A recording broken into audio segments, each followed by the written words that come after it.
Welcome, everyone. This is Recovery Dharma. My name is Julia. I'm one of the facilitators of this beautiful, beautiful community, and I'd like to begin our practice with a sentiment of metta, loving kindness.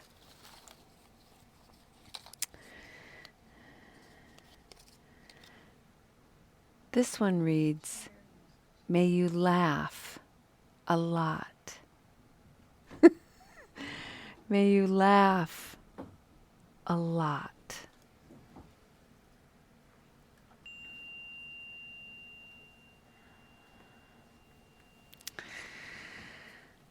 I invite you to settle in, arrive to this practice.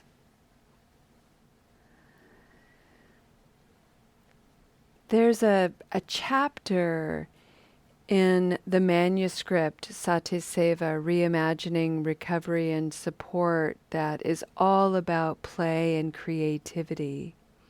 It's all about cultivating laughter and joy. And one of the things that I talk about and I'd like to bring forward today is sometimes that feels, having joy, being playful, laughing, can feel a little bit like a betrayal to the seriousness, to the misery, to the suffering of substance use disorder, addiction, craving, habit energy. And that is true, and not the whole truth. Because always right beside misery is joy. Right beside darkness is light. And so we have been exploring for the month of September interconnection, the way light and dark play with one another, the way misery and joy play with one another, the way betrayal and forgiveness, trust and deceit, honesty and omission, all of these pairs of opposites sister one another creatively for our well-being and maturation. The whole month has been a weekly exploration of this big thing called interconnection, and we began by looking at the ways we are self-centered and self-absorbed. Not only the negative ways associated with habit energy, but the way we have to be self-centered, self-grounded, self-caring in order to gain any access to self-understanding and self-acceptance. And when we gain access to that quality of self-centeredness, that quality of self-absorption, when we have access to understanding for ourselves, by extension, we have understanding for others. But we can't get to that understanding without the cultivation of deep looking vipassana. And deep looking invites us to explore all the ways that we have had the life we have due to the kindness and toxicity of others.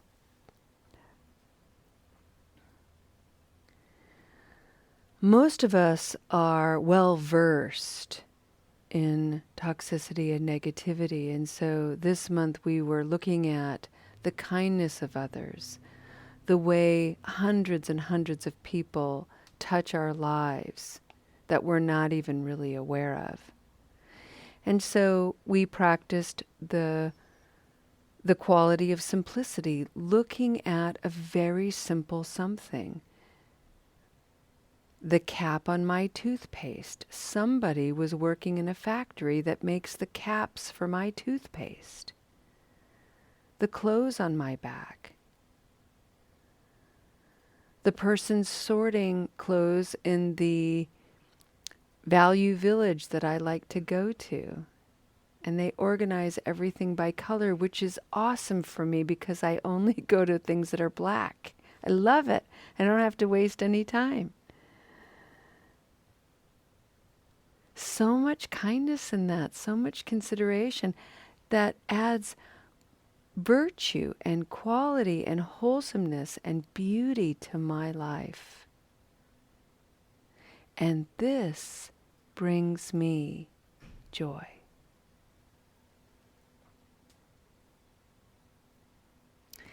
This week, we're exploring joy, appreciative joy.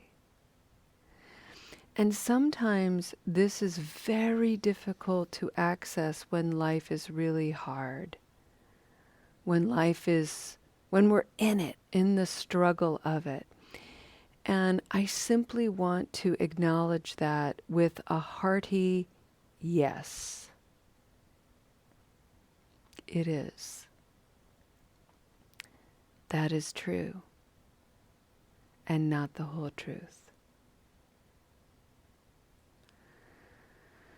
And so today, I want to invite us as a collective soul to just think about the ways that we can access small potentialities of joy, small wonders.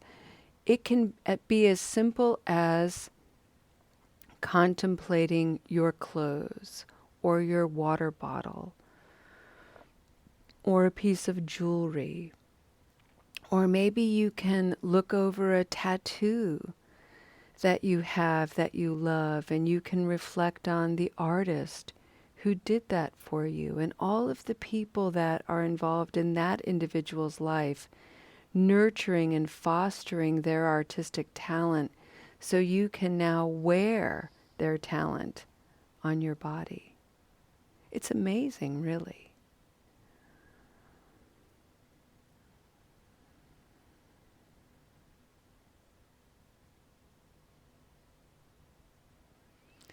Let's take some quiet time together and invite your experience to reveal what's coming forward for you, what little piece of joy and appreciation is arising in your own mind. Can you receive it? And if you can't really fully explore it, can you be curious about that? Look at this. I'm dealing with all this resistance. I don't want to let go of my bad mood today or my struggle. So I'm struggling to participate in appreciative joy. Be curious about that. You don't have to judge yourself. Just be curious.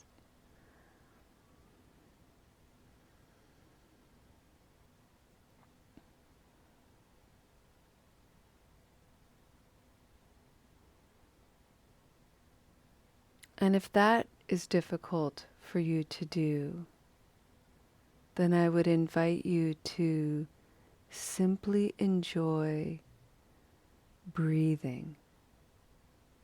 Breathing in space. Breathing out for the possibility of joy to appear. See where that takes you.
friends. As we take a step toward concluding this practice, I simply want to give you the sequence of this practice. So let's play that some kind of reactivity is arising. Maybe it's a craving, maybe it's anger, bewilderment, frustration, whatever it is. And you catch yourself, you see it happening, you become aware of it. And it doesn't feel good. The first step is to simply acknowledge that. This does not feel good. That is true. What else is true? And what else is true is look around. Look around your apartment, your home. Just take a moment to pause. If you're on a sidewalk, just look around. There's so much life surrounding you. That's the truth. So would you look at all of that? And look deeply at all of that. Take in the wonder of everything that's around you. And then allow your gaze to land on something, anything. A leaf, a twig, a potted plant, a coffee mug, a giant beetle that was under my bed this morning that nearly freaked me out. These beetles I love in the garden, but by my bed, near my toes, no, friend, no. You're going in a cup and you're immediately going outside. Yikes. But I took a minute to look at its creepy little legs that aren't so creepy in the garden, but in my house, super creepy. It was 10 times the size. Really curious pincers. Fascinating to examine. And I was so grateful for the cup that I had. Somebody made that cup. Somebody molded it, somebody added color, somebody created the plastic for it that allowed me to scoop this beetle up in a splash and toss it outside. Somebody made the doorknob on my door. Somebody put together the wood for my house. I mean, there's so many people now involved in this one little action of removing this small wonder beetle from my home. And all of those people have come together not even knowing anything about my life. And their kindness gives me comfort and ease and beauty.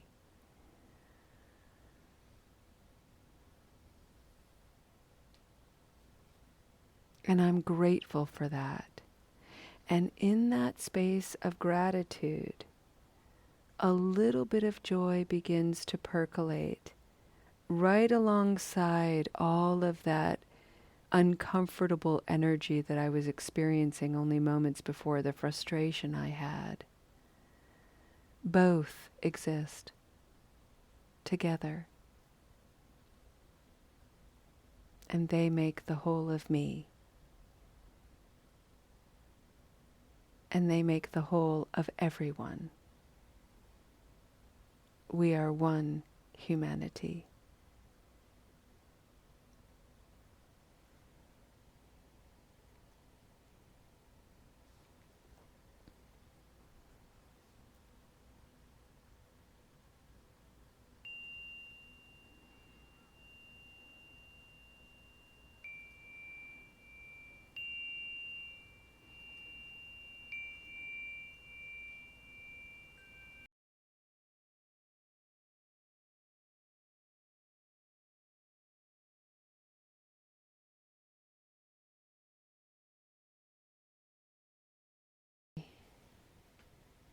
let's go ahead and end our practice today with a dedication of merit.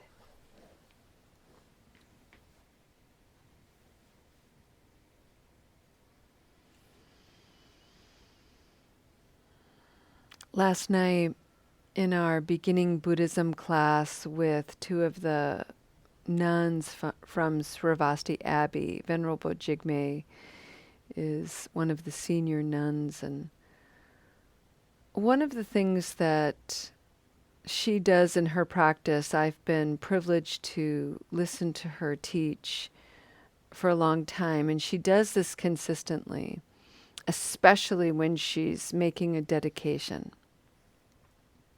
is she does the taking stock practice, which is noticing all of the things that we might not even be aware of that are significant.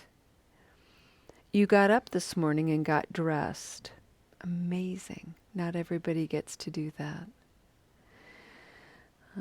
You found some kind of way to get to this meeting. For those of you who are local and in Soul Center, you found transportation, you used your legs. If you're at home, you moved around. If you do not have legs that allow you mobility, maybe you have a chair that has wheels that moved you around. You made some effort. It's extraordinary, wise effort. You came to a community of like-minded people who are devoted to practicing, and the practice isn't because we're trying to be so holier than thou. The practice is that we're trying to minimize suffering. We're trying to minimize the stupidity that we're putting in the world.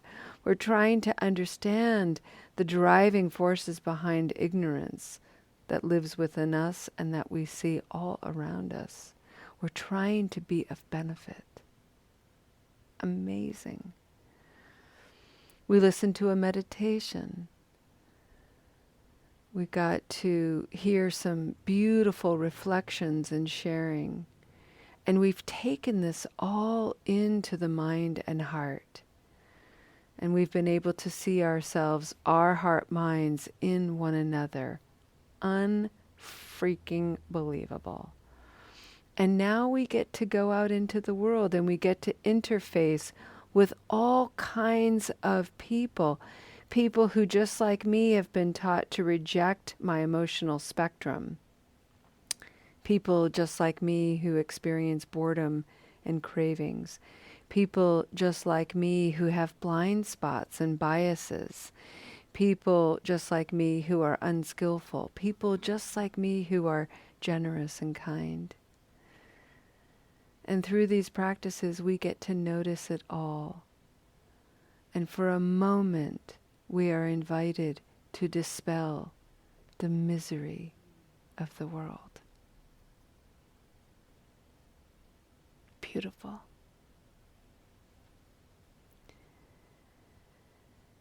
Thank you for being such bright lights. And thank you for your courage to share it.